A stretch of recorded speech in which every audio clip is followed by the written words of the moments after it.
नमस्कार दोस्तों, आप देख रहे हैं हॉरर हाई। दोस्तों, आप लोगों ने डोमास बीच के बारे में सुना है? क्या आप लोगों को पता है कि इस बीच पर रात के 8 बजे के बाद जाना मना है? कहा जाता है कि इस बीच पर आज से कई साल पहले शमशान घाट हुआ करते थे, जहां पर डेड बॉडीज़ को जलाया जाता था और लोगों ने बहुत ज़्यादा एक्सपीरियंस किया यहाँ पर किसी और के भी होने का। इस डोमास बीच से जुड़ी हुई बहुत सारी घटनाएं हैं जो लोगों ने अपने साथ शेयर की है, लेकिन आज मैं आप लोगों को एक इससे जुड़ी हुई एक घटना बताने जा रहा हूं। तो चलिए, आधी अधूरी नहीं, पूरी अच्छे से कहानी जानते हैं। ये कहानी है हिमांशु की।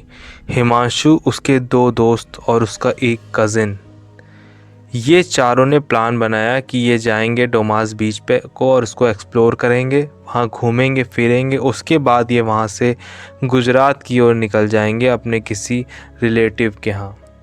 हिमांशु के 2 दोस्त जो थे वो उसी की एज के थे, लेकिन उसका जो कज़िन था वो काफ़ी छोटा था। वो एक स्टेट लेवल स्विमिंग चैम्पियन था। उसने बोला कि भैया मुझे भी लेकर चलो, मैं आज तक कभी समुद्र नहीं देखा हूँ, मैं भी समुद्र में एक बार तैर कर देखना चाहता हूँ कि कैसा एक्सपीरियंस होता है।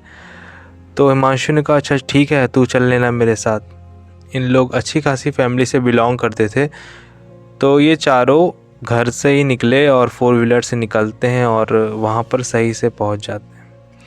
पास में ही इन्होंने एक होटल ले लिया और होटल में ये लोग अपना रूम बुक कर चुके थे ऑनलाइन पहले ही।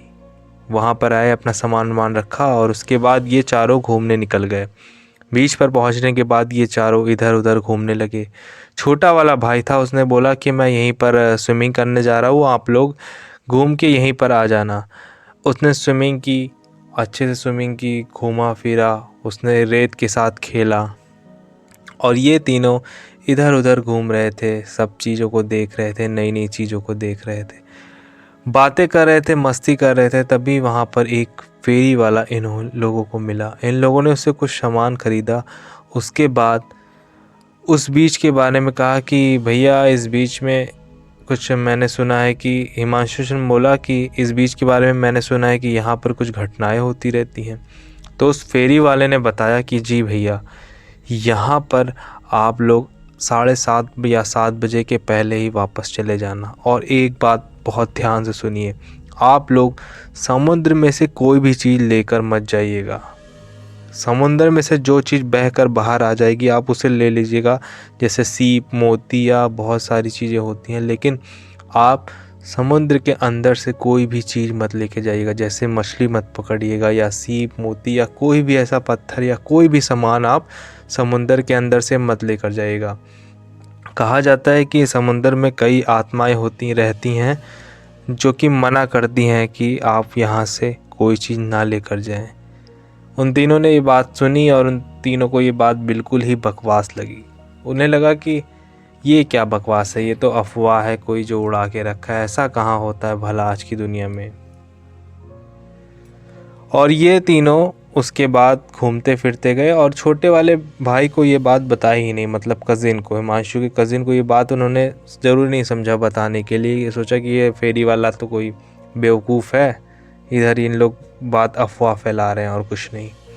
उसके बाद ये तीनों घूम मिले उससे, घूमने के बाद छोटे वाले भाई से, और उसके बाद ये चारों घूम फिर कर अपने होटल पहुँचे।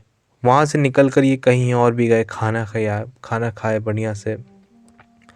खाना वाना खाने के बाद ये करीब 11 साढ़े 11 बजे चारों बहुत बुरी तरह से थक चुके थे। चारों गए होटल में एंट्री की और उसके बाद जाके सो गए। उसके बाद करीब 1:30 बजे जो छोटा भाई था हिमांशु का कज़िन, उसको अचानक से बहुत ज़ोरों से ठंडी लगने लगी। उसे ऐसा लगा कि जैसे उसे किसी ने बर्फ़ के फ्रिज में बंद कर दिया हो, या उसे बहुत ज़ोरों से ठंडी लगने लगी, उसे बहुत ज़्यादा कपकपी लगने लगी। और जब उसने अपनी आँख खोली तो क्या देखता है कि वो होटल के रूम में नहीं बल्कि समुंदर के बीचों बीच में फंसा हुआ है। और साथ में उसका बड़ा भाई हिमांशु भी उसके साथ है। और हिमांशु उससे बात भी कर रहा है वहाँ पर, और हिमांशु भी ये बोल रहा है कि हम लोग यहाँ कैसे पहुँच गए। और छोटा वाला भाई, उसका नाम दीपांशु था, मैंने आप लोगों को बताया नहीं। दीपांशु और हिमांशु दोनों बात करने लगे। दीपांशु कह रहे भैया हम लोग यहाँ कैसे आ गए, हम तो होटल में सोए थे। और ये लोग बीच समुंदर में जाके फंस चुके थे, कोई किनारे पर नहीं थे। ये लोग अच्छे खासे गहरे पानी में फंसे हुए थे, जहाँ पर इनके गर्दन तक पानी था। दीपांशु तो तैर ले रहा था और हिमांशु को किसी तरह वो पकड़े हुए था अपने एक हाथ से। और ये लोग जैसे ही वहाँ से निकलने की कोशिश कर रहे थे तैर तैर कर, ये लोग एक भी कदम आगे नहीं बढ़ा पा रहे थे। ये राइट जा रहे थे, लेफ़्ट जा रहे थे, पीछे हो जा रहे थे और गहराई में चले जा रहे थे, लेकिन ये बाहर की तरफ नहीं आ पा रहे थे जहाँ पर बीच था।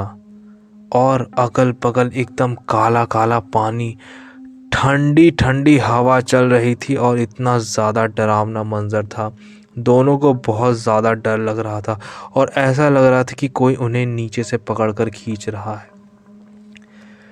ये लोग भगवान शिव के बहुत बड़े भक्त थे और हनुमान जी के भी बहुत बड़े भक्त थे। ये लोग हनुमान जी की भी अच्छी खासी पूजा करते थे, उनका लॉकेट पहनते थे।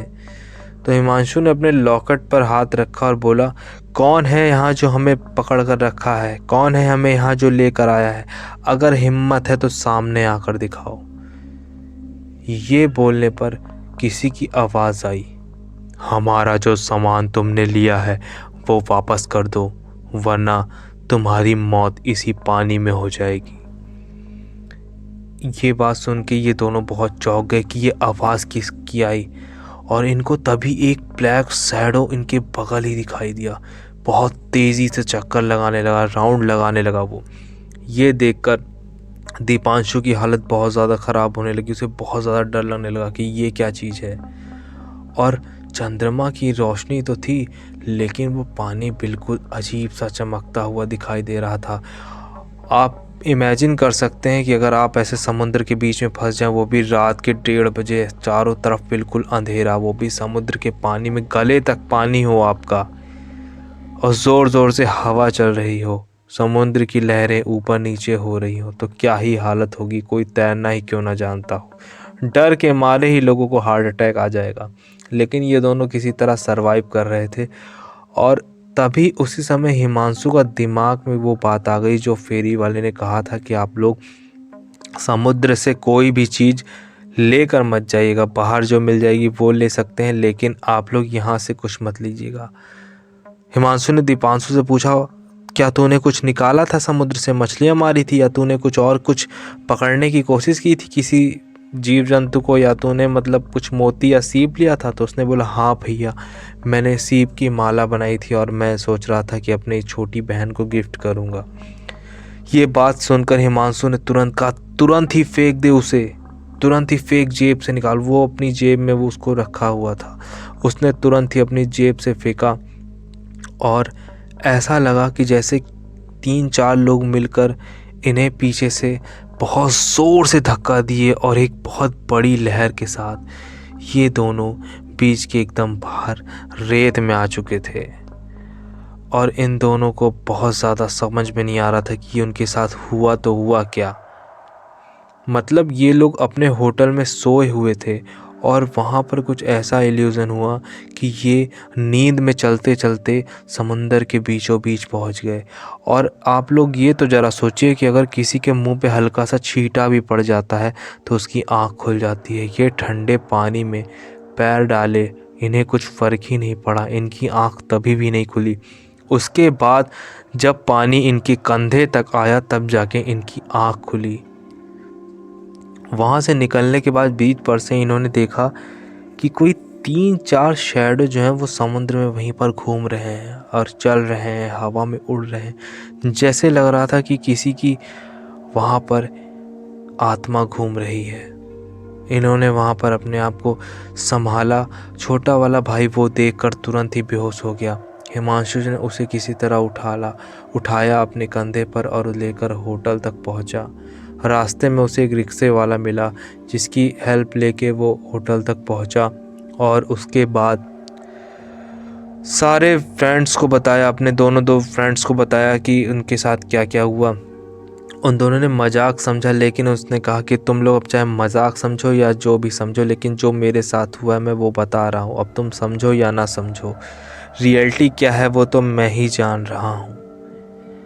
उसके बाद उन्होंने होटल के स्टाफ को बुलाया और उस बीच के बारे में पूछा, तो उन्होंने ठीक से नहीं बताया, क्योंकि आप लोगों को पता होता है जिसका मतलब बिजनेस होता है वो लोग नहीं भड़काना चाहते, क्योंकि अगर सब लोग इसी सब चीज़ से डरने लगेंगे तो उनका बिज़नेस ठप हो जाएगा। लेकिन उन लोगों ने डॉक्टर को बुलाया और उसका चेकअप वेकअप हुआ। डॉक्टर ने बोला कि आप लोग बहुत ज़्यादा ठंडी पानी में रहने की वजह से आपको फीवर हो गया है। उसके बाद ये लोग घर, मतलब ये सब प्रोसेस होते होते रात के 3:30 बज चुके थे और थोड़ी ही देर में 4 बजने वाले थे। तो हिमांशु ने बोला नहीं, अब हम नहीं जाएंगे कहीं, हम लोग वापस घर निकलते हैं। उस दिन के सुबह ये लोग 6 बजे अपने घर के लिए वापस लौट गए और उस दिन के बाद से कभी भी इन्होंने उस बीच की तरफ देखा ही नहीं और ना जाने को सोचा और ना ही अपने किसी रिलेटिव को जाने दिया। दोस्तों, क्या लगता है आप लोगों को कि क्या था उस बीच में? और अगर कोई वहाँ पर आत्मा थी तो उन लोगों ने इन लोगों की जान क्यों नहीं ली? उस आत्मा ने इन लोगों को ज़िंदा क्यों छोड़ दिया? आप लोग अपने सजेशन मुझे कमेंट में दे सकते हैं। और आज की कहानी यहीं पर ख़त्म होती है। अगर आपको कहानी अच्छी लगी हो तो चैनल को ज़रूर सब्सक्राइब करके जाइएगा। नहीं अच्छी लगी हो तो भी कमेंट पर बताइएगा कि क्यों नहीं अच्छी लगी। मिलते हैं एक नई कहानी के साथ, तब तक आप सभी का दिन शुभ हो।